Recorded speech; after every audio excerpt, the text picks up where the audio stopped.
Hola a todos, bendiciones.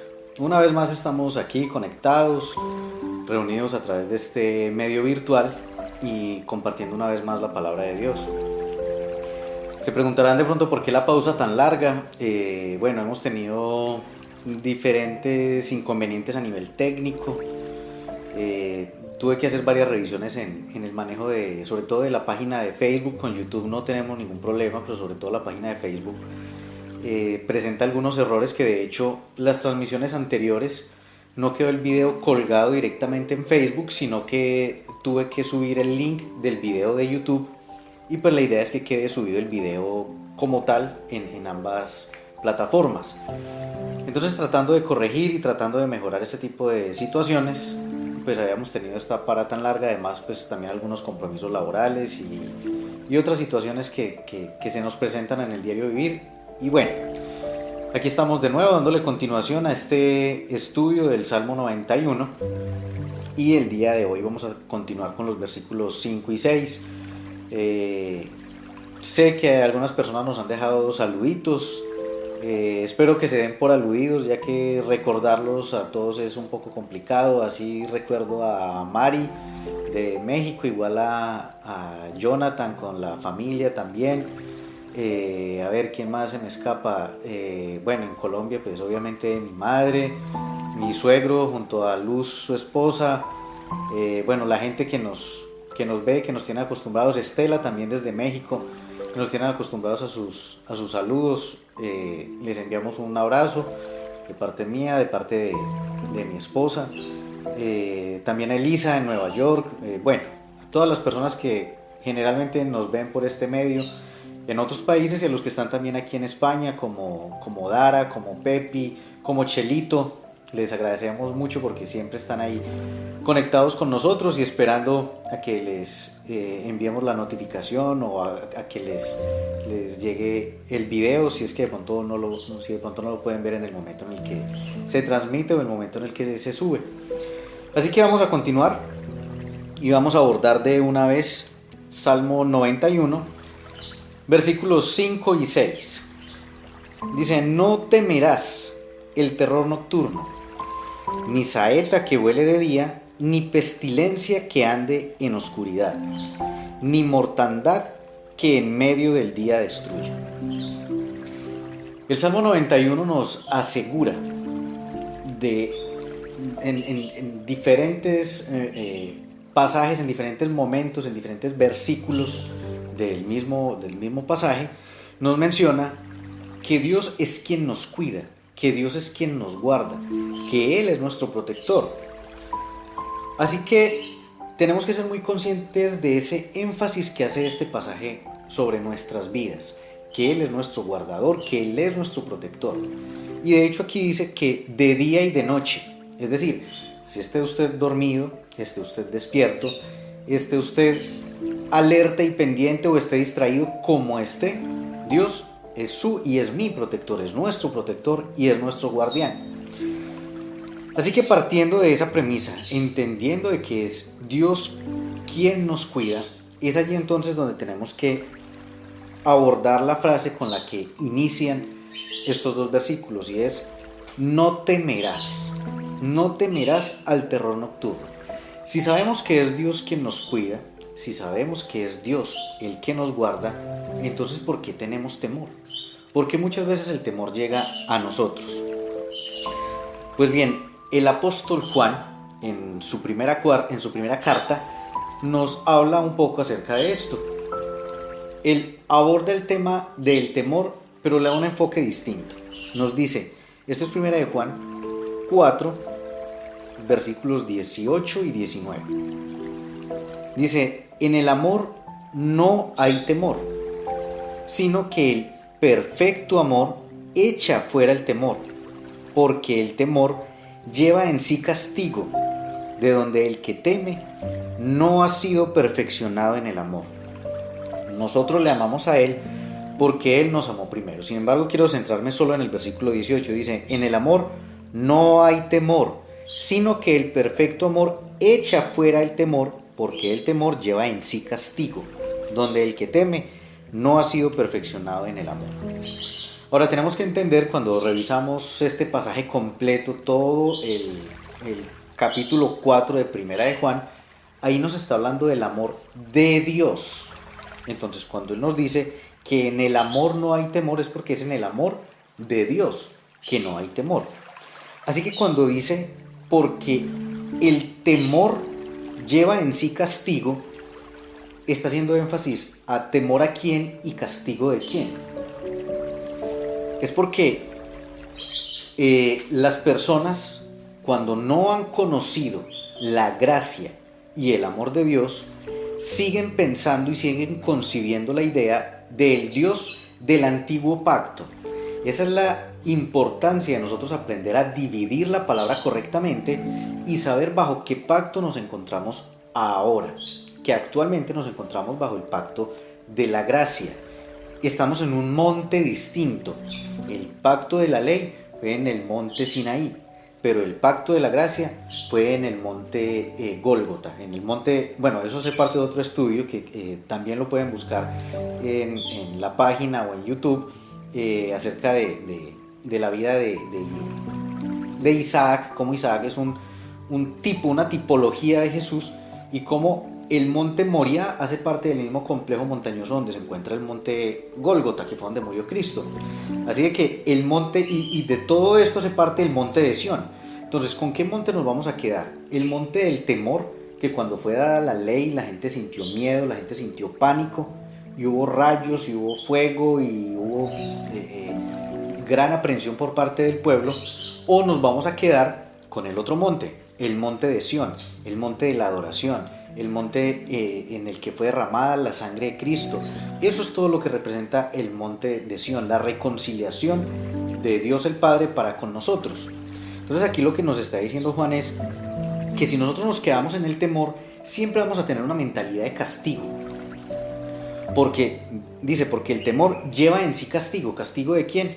Porque bajo la ley, al infringir la ley, había castigo. Si se falla, hay castigo. Si hay pecado, hay castigo. Y las consecuencias de ese castigo eran las maldiciones. No es sino que vaya y se dé una vuelta por Deuteronomio 28 para que se dé cuenta la cantidad de maldiciones que habían como consecuencia de fallarle a la ley. Y Santiago nos dice que si fallamos a un solo mandamiento, es como si hubiéramos defraudado toda la ley. Es decir, con la ley no es por promedios, no es como en la universidad, como en el instituto, en el colegio, donde uno pasa las materias alcanzando de 5 en adelante, dependiendo del modelo de calificación que tengan, o de 2,5 en adelante, etcétera. No, o sea, aquí no es promedio, aquí tiene que ser 10, la calificación tiene que ser perfecta. Con la ley no hay promedios, el promedio no funciona, usted se equivocó en uno y ya la lleva, y la consecuencia de eso es el castigo y es la maldición.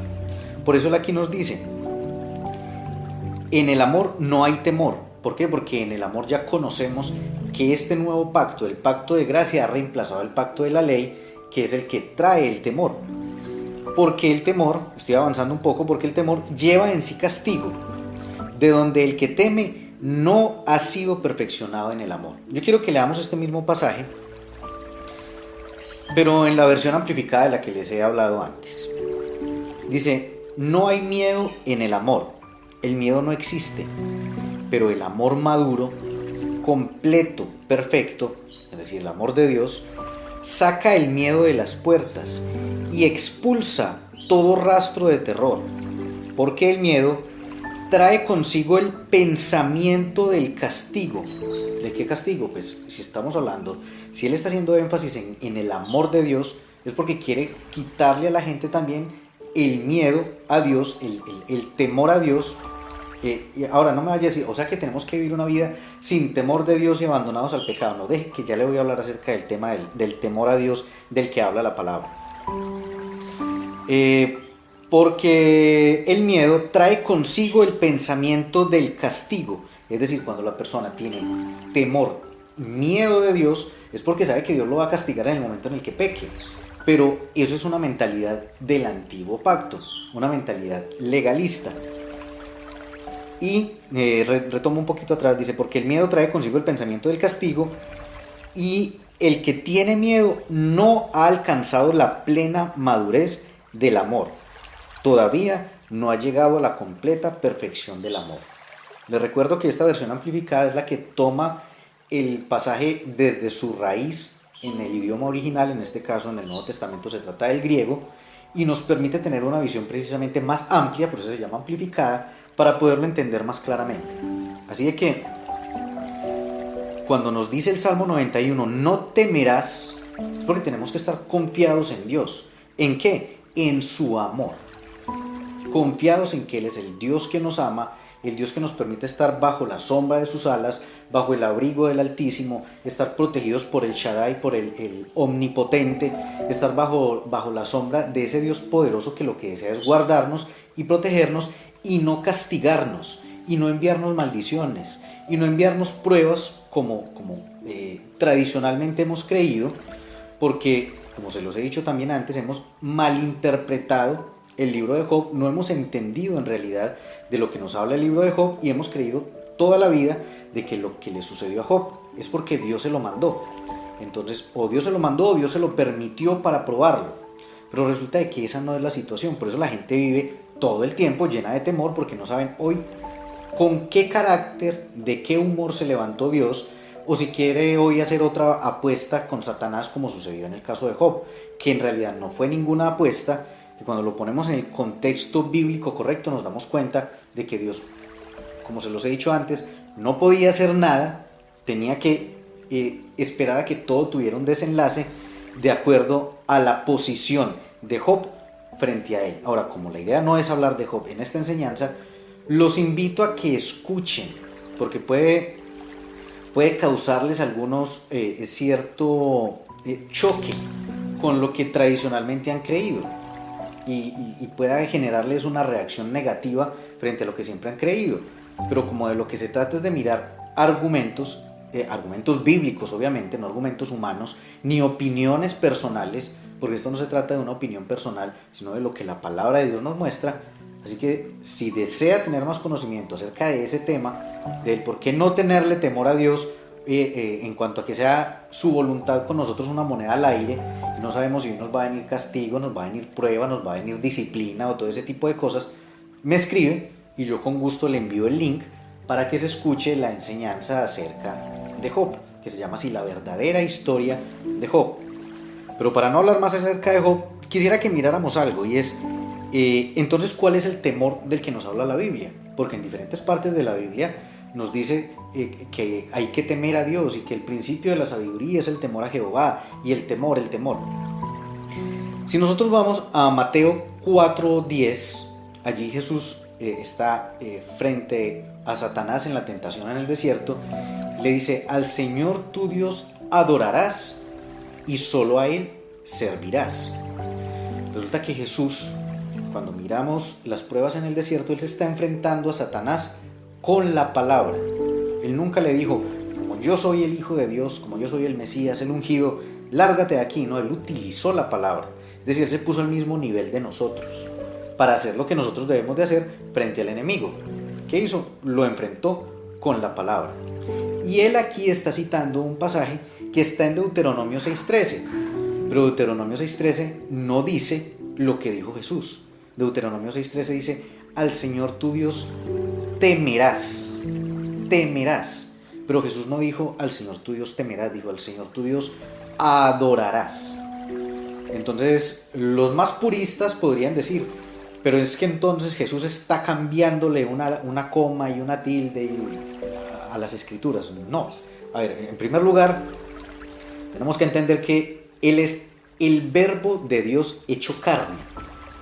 En Él están inspiradas las escrituras mismas, de Él hablan todas las escrituras, así que Él tiene todo el derecho de cambiar esta palabra, y sobre todo con el sentido tan importante que lo hace, porque a partir de la presencia de Él físicamente en esta tierra, a partir de ese momento se abre la puerta para que la relación del ser humano con Dios cambie definitivamente para siempre, ya no basada en el temor de la ley, sino en la adoración y en el amor, en entender el amor del Padre, y como respuesta a eso, el adorarlo a Él. Por eso Jesús, cuando cita Deuteronomio 6:13, no dice: al Señor tu Dios temerás, sino que le dice: al Señor tu Dios adorarás. trayéndonos una nueva revelación y un nuevo entendimiento en cuanto a la forma de relacionarnos con el Padre. Entonces, si Jesús no se quedó en el temor de la ley y empieza a cambiarnos esto, entonces ¿por qué nosotros sí nos quedamos allí enfrascados en el temor? Porque esa es es casi que la raíz del temor de muchas personas. Sobre todo hablo de personas creyentes, porque creen que la voluntad de Dios es una lotería todos los días. No sabemos si Dios hoy me quiere bendecir o me quiere maldecir o qué quiere hacer conmigo. Pero cuando entendemos que la voluntad de Dios para conmigo es su amor, entonces es ahí donde se cumple lo que dice Juan, que es entender el amor, y ese amor echa fuera todo temor. Para comprender un poquito más este concepto del cambio que se presenta en la relación de Dios para con el hombre, tenemos que mirar Lucas 2, del 13 al 14. Esto es cuando se hace el anuncio de que Jesús ha nacido. Lucas 2, del 13 al 14 dice: y repentinamente apareció con el ángel una multitud de las huestes celestiales que alababan a Dios y decían: gloria a Dios en las alturas, y en la tierra paz, buena voluntad para con los hombres. Gloria a Dios en las alturas, y en la tierra paz y buena voluntad para con los hombres. Ese es el deseo de Dios para con el hombre. Ese es el propósito con el que envió a Jesucristo, que hubiese paz y que Él pudiera mostrar su buena voluntad, no su deseo de que siguiera viviendo la gente en maldición, de que siguiera experimentando el castigo como consecuencia de la ley. Ahora hay un cambio un cambio en la forma de relacionarse con el hombre, y esto es lo que se plantea a partir de eso, del nacimiento de Cristo, y que se confirma con su muerte, resurrección y con la venida del Espíritu Santo. Entonces quería que partiéramos de allí, del comprender que cuando nos hace el llamado el Salmo 91 y nos dice enfáticamente en su primera frase: no temerás, es porque a lo primero que nos tenemos que aferrar es al amor de Dios, a que por encima de cualquier cosa está su amor por nosotros, que Él nos ama de una manera tan grande que no se reservó ni a su propio Hijo, sino que lo dio en sacrificio por nosotros para poder rescatarnos y tener una mejor relación con nosotros. Si Dios quisiera seguir viviendo bajo el esquema del sistema legalista, donde frente al pecado había castigo, donde frente al pecado había maldición y todo esto, pues simplemente no habría venido Jesús. Habríamos seguido como estábamos en el formato anterior del pacto del monte Sinaí. Quiero invitarlos a que vayamos un momento a Jueces 6. Jueces capítulo 6, versículos del 12 en adelante. Y allí nos vamos a quedar un poco. Porque a propósito de la palabra que menciona allí, en el pasaje de Lucas: gloria a Dios en las alturas y en la tierra paz. En el ejercicio, en la parte activa, en la parte práctica, lo contrario del temor es la fe. Eso es en la parte práctica. Pero en la parte, digamos, de lo que sentimos, de lo que percibimos, lo contrario del temor es la paz. Entonces es necesario que entendamos la paz en el contexto bíblico para saber entonces cómo recibimos esa paz y cuál es el origen de esa paz.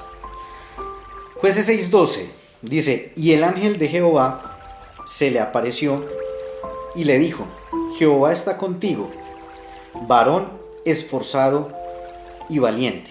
A ver, partamos aquí de varias cosas. En este pasaje se nos introduce la historia de Gedeón. Y el pueblo de Israel se encontraba bajo el ataque de los madianitas. Era un pueblo bastante hostil, bastante agresivo, que llegaba y arrasaba con las cosechas de ellos, se les robaba los animales, les destruía sus hogares, los tenía con la vida de cuadritos. Ellos vivían atemorizados por esta gente. Y lo otro que quiero mencionarles antes de continuar es que cuando en el Antiguo Testamento se nos menciona el ángel de Jehová. Ese es Cristo, antes de su forma corpórea y antes de tener, antes de tener un cuerpo como el que tuvo ya cuando fue llamado terrenalmente como Jesús. Cuando María le pone este nombre, cuando María y José le ponen este nombre y lo presentan en el templo y todo esto, ahí es donde empieza a llamarse Jesús. Pero el Cristo se manifiesta antes de tener un cuerpo en el Antiguo Testamento y generalmente es llamado así, el ángel de Jehová. Así que quien se aparece aquí es Cristo mismo, el ángel de Jehová, y está conversando con Gedeón, el cual está escondido en un granero. O sea, está escondido en un granero, muerto del miedo, y lo que él le dice es: varón esforzado y valiente. Pero ¿cómo que varón esforzado y valiente si es un cobarde que está metido en un granero lleno de temor? Sin embargo, ahí es donde empezamos a aprender algo, y es que nuestra relación con Dios no se basa en cómo me veo yo a mí mismo, sino en cómo Dios me ve a mí. Cuando aprendemos a vernos como las Escrituras nos dice que Dios nos ve a nosotros, nuestra relación con Dios cambia de inmediato.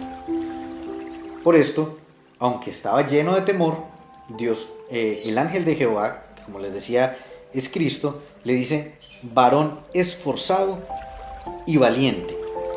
Ahora tenemos que tener en cuenta algo, y es que nosotros tenemos una ventaja enorme sobre Gedeón, y es que en el antiguo pacto ellos no recibían el Espíritu Santo. El Espíritu Santo a algunos siervos de Dios les tomaba por momentos y se iba. En nuestro caso no. El Espíritu Santo, cuando recibimos a Cristo, Él viene a morar en nosotros y más nunca se va. Y de acuerdo a eso mismo hemos recibido, junto con el Espíritu Santo, una cantidad de cosas, y parte de eso es lo que nos menciona 2 de Timoteo 1:7. Y nos dice: porque no nos ha dado Dios espíritu de cobardía, sino de poder, de amor y de dominio propio. Es decir, que cuando usted se encuentre en una situación atemorizante, no le pida a Dios que le dé valentía. Dios no le va a dar valentía, Dios ya se la dio. Lo que tiene que hacer es ponerlo en práctica, como se los he mencionado antes, con respecto al fruto del Espíritu Santo que se encuentra en la carta a los Gálatas. Nosotros no le pedimos a Dios fe, no le pedimos a Dios paz, no le pedimos a Dios paciencia. Todo eso ya está allí, está en el fruto. Lo que tenemos que hacer es ejercitarlo, trabajarlo. Igual sucede con la valentía. Por eso dice que Dios no nos ha dado un espíritu de cobardía, sino de poder, de amor y de dominio propio. Así que ya sobre Gedeón tenemos una ventaja muy grande. Sigamos mirando en Jueces 6, ahora el versículo 13, y dice: y Gedeón le respondió: ah, Señor mío, si Jehová está con nosotros, ¿por qué nos ha sobrevenido todo esto? Y entonces ahí recordamos que esa es la actitud de nosotros en muchas ocasiones. Cuando uno a veces piensa: bueno, y si Dios está conmigo, ¿por qué suceden estas cosas? ¿Por qué me quedé sin trabajo? Si Dios está conmigo, ¿por qué me han diagnosticado una enfermedad? Si Dios está conmigo, ¿por qué las finanzas no mejoran? Si Dios está conmigo, entonces, ¿por qué todo esto? ¿Y dónde están todas sus maravillas que nuestros padres nos han contado diciendo: nos sacó Jehová de Egipto, y ahora Jehová nos ha desamparado y nos ha entregado en manos de los madianitas? Y resulta de que la actitud de nosotros es la misma actitud de Gedeón, no solo quejándonos de las situaciones, sino que es una actitud pasiva. Nos quedamos quietos a esperar a que sea Dios el que resuelva, porque creemos que Dios va a hacer algo en nuestro favor. Pero resulta de que Dios no va a hacer nada en nuestro favor. Y usted puede estar pensando que estoy diciendo una herejía, que entonces Dios es un inútil, que no hace nada por nosotros. No, al contrario, Dios ya lo hizo todo por nosotros. Por eso Cristo, al morir allí en la cruz, antes de entregar su espíritu, dijo: consumado es. O sea, ya todo está hecho, ya todo está terminado. Dios ya hizo por nosotros lo que nosotros necesitábamos que Él hiciera. Ahora somos nosotros los que tenemos que apropiarnos de lo que Él ha hecho, de lo que Él nos ha dado, y utilizarlo en nuestro beneficio y conforme a su voluntad para nuestra vida. Tanto es así que si usted sigue leyendo y mira el versículo 14, dice, y mirándole Jehová, ¿se da cuenta? Inicialmente dice el ángel de Jehová, y luego dice, y mirándole Jehová, es decir, es el mismo ser espiritual del que está hablando, pero como es Dios en otra de sus manifestaciones, en este caso es el Cristo, por eso dice que es el mismo. Recuerde que en Juan 1.1 nos dice que el verbo era Dios y el verbo estaba con Dios, o sea, son dos personas distintas, bueno, en general son tres con el Espíritu Santo, pero hablando del Padre y del Hijo, son dos distintos, pero los dos son uno solo.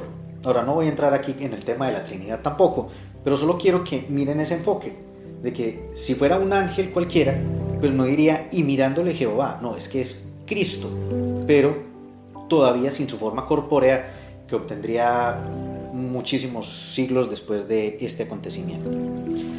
Versículo 14, y mirándole Jehová le dijo, ve con esta tu fuerza y salvarás a Israel de la mano de los madianitas. ¿No te envío yo? Note algo, y es el inmenso amor de Dios del que estábamos hablando hace un momento. Dios no lo reprendió. El ángel de Jehová, Cristo, no lo reprendió. No le dijo, pero usted ¿por qué se queja? ¿Usted por qué es desagradecido? ¿Usted por qué dice esas tonterías? No. Hizo como si no hubiera dicho nada.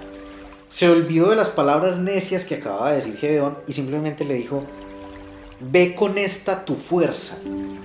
No le dijo, yo lo voy a dotar de un gran poder, le van a salir relámpagos de las manos, fuego le va a salir de los ojos. No, él no le está proporcionando un gran poder. Le dijo, vaya con esta su fuerza.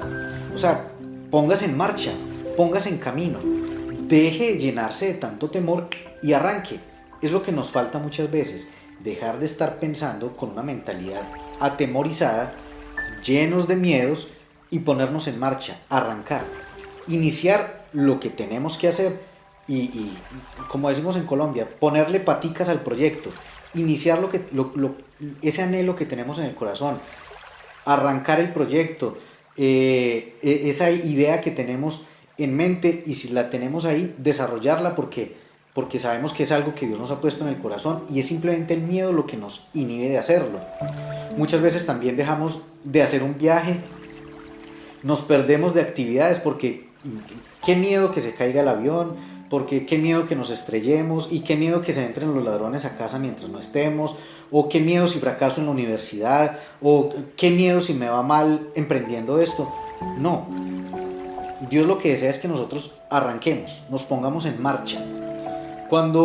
Y es algo que no tenía planeado decir, pero que me viene a la memoria, cuando está el pueblo de Israel que tiene el mar a sus espaldas y viene el ejército de Faraón contra ellos, Moisés le dijo al pueblo que se recostara y que esperaran.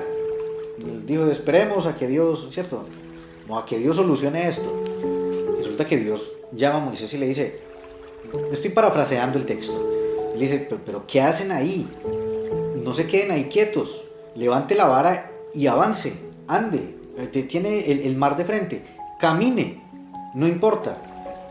Pues estaba el mar, ¿qué iba a hacer? No sé si Moisés era un experto nadador, pero no le importó, levantó la vara, y cuando empezó a caminar, ¿qué sucedió? El mar se abrió. Cuando no hubo temor del mar, el mar se abrió. Eso es lo que nos falta muchas veces, perder el miedo al mar, dar el primer paso y el mar se va a abrir. Dios es el que se encarga de hacerlo, pero si damos el primer paso, si dejamos el temor, si cambiamos el chip de la mentalidad legalista y de pensar, es que voy a fracasar porque hace tantos años yo cometí tal error, cometí tal pecado, actualmente no estoy muy bien, no he orado lo suficiente. Cuando nos salimos de esa mentalidad legalista y somos conscientes primeramente del amor de Dios, eso antes nos va a ayudar a afianzarnos en la relación con Él, a caminar con seguridad, a dejar todo temor, y fundamentados y creyendo en su amor, Él nos va a permitir enfrentar las dificultades, que fue lo que sucedió en el caso de Gedeón. Y recordamos una vez más que Dios no lo llamó cobarde, lo llamó varón esforzado y valiente, porque Dios, como nos dice Romanos 4:17, Él llama las cosas que no son como si fueran. Ese es el Dios que nosotros tenemos. Él llama las cosas que no son como si fueran.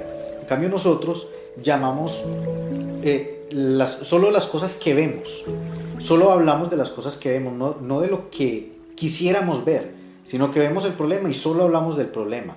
No, es que no se puede por la situación económica, no se puede porque las cosas están muy duras, no se puede porque estoy enfermo, no voy a avanzar de aquí, pero tenemos que llamar las cosas que no son como si ya fueran. Es que yo estoy sano, así le duela, pero decirlo, estoy sano, estoy próspero, las cosas van a mejorar. Hablar de lo que queremos ver, no de lo que ya está, sino de lo que queremos ver a futuro. Eso es una muestra de que ya no estamos viviendo en temor. Y seguimos con la lectura de Jueces 6.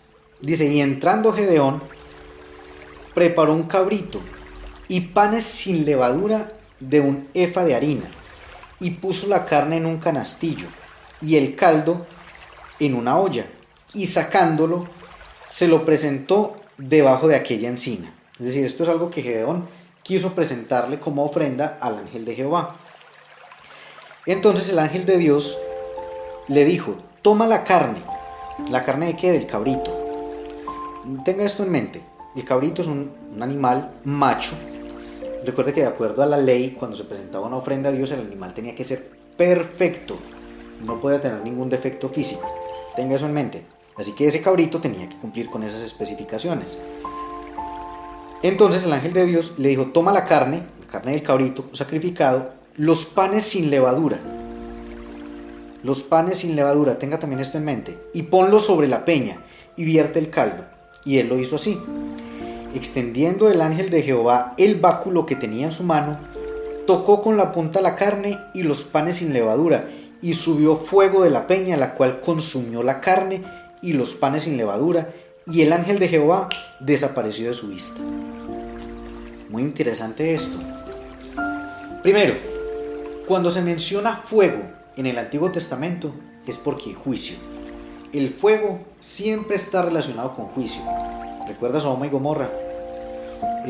¿Recuerda cuando se estaba quemando un incienso de una manera equivocada en el altar por parte de los hijos del sacerdote? ¿Y qué sucedió con ellos? Fuego cayó y murieron.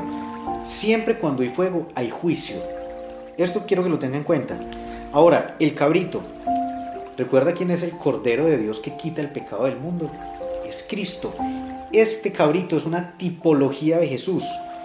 El pan sin levadura. La levadura es una representación del pecado. Representación del pecado. Conocí en alguna ocasión un pastor que decía que él no tomaba cerveza porque la cerveza tenía levadura y la levadura la Biblia la prohibía. Es que la levadura es una representación del pecado. Ahora, no le estoy diciendo que se emborrache, pero si usted se toma una o dos cervezas y no le sientan mal, pues tampoco está pecando. Ahora, la levadura es representación del pecado y el pan sin levadura es Cristo. Él que fue sin pecado, que por nosotros se hizo pecado para darnos a nosotros la justicia de Dios en Cristo. Así de que tanto el cabrito como los panes son uno solo, son Cristo. ¿Y qué sucedió con ambos? Con el cabrito y con los panes recibieron el juicio de Dios, recibieron el fuego de Dios. ¿Y qué sucedió en la cruz del Calvario? El juicio de Dios cayó sobre Cristo. ¿Para qué? Para que nosotros tuviésemos paz para con el Padre. ¿Qué sucedió después? Versículo 22. Entonces Gedeón, viendo entonces Gedeón que era el ángel de Jehová, dijo: Ah, Señor Jehová, que he visto el ángel de Jehová cara a cara. Pero Jehová le dijo: Paz a ti, no tengas temor, no morirás. Paz a ti. Ya el fuego, el juicio de Dios había caído. Ya ahora lo que había era paz. ¿No le recuerda eso lo que habíamos leído ahora en Lucas? ¿Qué decíamos de Lucas? Gloria a Dios en las alturas y en la tierra paz y buena voluntad para con los hombres. Una vez ejecutado el juicio, ahora lo que viene es la paz de Dios. ¿Cómo llamó Gedeón este lugar? Lo llamó Jehová Shalom. Es la primera vez que se menciona el nombre Shalom en la Biblia. Jehová Shalom. El Señor es mi paz. ¿Y qué representa esa paz? En el lenguaje bíblico, en el lenguaje judío para ellos, ¿qué representa esa paz? De acuerdo al diccionario Strong, dice que Shalom significa seguridad, firmeza, bienestar, salud, suministro, quietud, tranquilidad, contentamiento, amistad con las personas y con Dios. Todo eso representa Shalom. Para todo eso fue necesario que el juicio de Dios cayera sobre Cristo en la cruz. A uno le dicen, y creo que se los había mencionado también antes, o sea que uno peca y no hay castigo. Claro, mire a la cruz, ahí se dará cuenta del castigo tan enorme que hubo por nuestros pecados. El castigo excedió el pecado. Fue más grande el castigo que él recibió. El pago fue más grande. El pago que él dio por nuestros pecados fue más grande que la deuda que nosotros teníamos para con el Padre. Por eso, ahora estamos en paz. Estamos en paz para con Dios. De tal manera que no tenemos entonces ningún temor del terror nocturno. Porque no vamos a estar pensando, y si de pronto me llega alguna calamidad porque yo he pecado y porque yo he fallado y porque yo he pensado o porque yo no he hecho, porque no temerás al terror nocturno, ni saeta que huele de día, ni pestilencia que anda en la oscuridad, ni mortandad que en medio del día destruye. No hay ningún temor porque estamos confiados en el amor de Dios, ese amor tan grande que permitió que su Hijo fuera a la cruz, pagara por mis pecados, recibiera Él el juicio y el castigo para que hoy usted y yo tengamos su shalom, tengamos su paz. Por eso el ministerio de Cristo es el ministerio de la reconciliación, porque Él se ha reconciliado con nosotros, más bien, se ha reconciliado, como dice Pablo, consigo mismo a través de Cristo. Ese es el propósito de Él, para que teniendo nosotros paz, entonces podamos ser testigos de su inmenso amor y ya no vivamos más en temor. Ahora, cuando dice aquí en el Salmo 91 acerca de las pestilencias, son epidemias, es cualquier tipo de enfermedad, pero sobre todo cuando dice pestilencia en la oscuridad. La oscuridad es sinónimo de ignorancia en la Biblia, por eso Satanás es el príncipe de las tinieblas, porque él gobierna basado en la ignorancia de nosotros. Entre más desconozcamos acerca de Dios, el más gobierno y más control tiene tiene sobre nuestras vidas. Por eso es el conocimiento de la verdad lo que nos hace libres.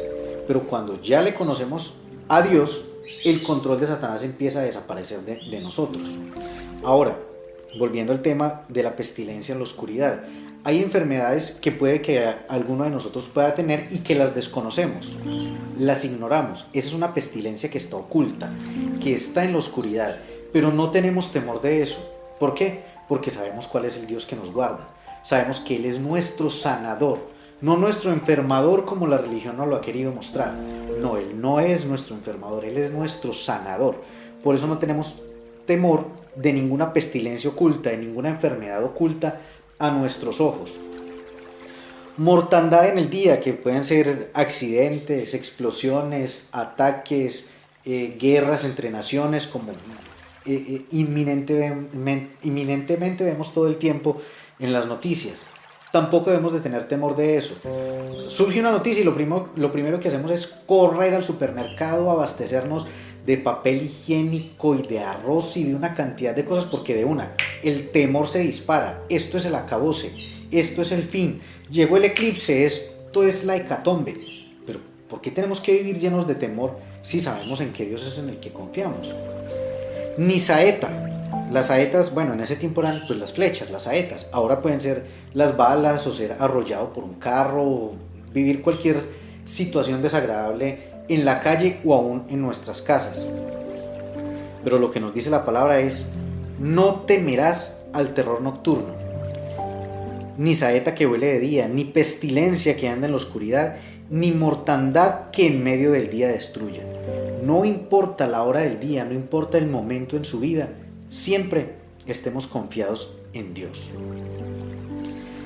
Quiero terminar con este pasaje que está en Filipenses 4, versículos 6 y 7.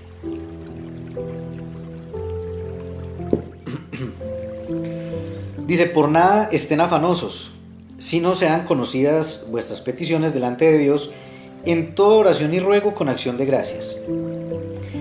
Y la paz de Dios, que sobrepasa todo entendimiento, guardará sus corazones y sus pensamientos en Cristo Jesús. Quiero leérselas en la versión amplificada, que saben que me gusta mucho.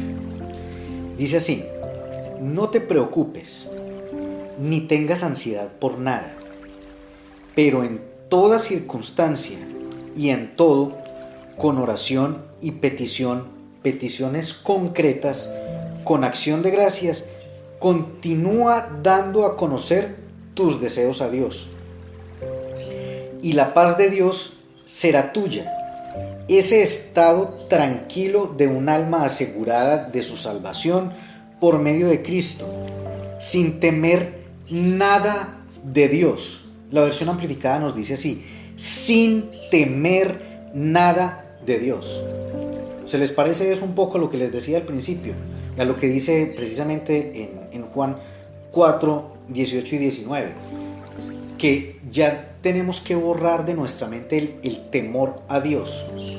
Temor a Dios, yo sé que en ese sentido religioso siempre vamos a decir, o sea que no tener temor de Dios es vivir una vida de pecado. No, es ese sentimiento, esa sensación interna de que fallé y algo malo me va a suceder, o a mi familia, a mis hijos, a mi coche, o al carro, como decimos en Colombia. Va a suceder algo, se me va a dañar algo, se va a averiar algo porque fallé, porque hoy no oré, porque hoy no leí. No, es entender de que ya es una vida sin temor. Juan nos dice, porque el miedo trae consigo el pensamiento del castigo. ¿Qué castigo? Pues el castigo de Dios. Y en Filipenses Pablo nos dice, sin temer nada de Dios. Y me voy a volver un poco para darle sentido a la lectura. Y la paz de Dios será tuya, ese estado tranquilo de un alma asegurada de su salvación por medio de Cristo, sin temer nada de Dios, y contenta con su suerte terrenal en cualquier tipo que sea. Esa paz que trasciende todo entendimiento, guarnecerá y montará guardia sobre sus corazones y mentes en Cristo Jesús. Se da cuenta que esa paz es nuestra solamente cuando alejamos de nuestra vida el temor, y lo alejamos cuando entendemos el amor de Dios. Al entender el amor de Dios, el temor se va y sabemos que estamos seguros en Él día y noche, de las cosas que vemos e incluso de las que no vemos. Y hoy avanzamos 2 versículos más, ya estamos en los versículos 5 y 6 del Salmo 91. Espero que pronto podamos seguir avanzando, podamos seguir continuando en el estudio de la palabra, y bueno, nos vemos en la próxima. Bendiciones, un abrazo.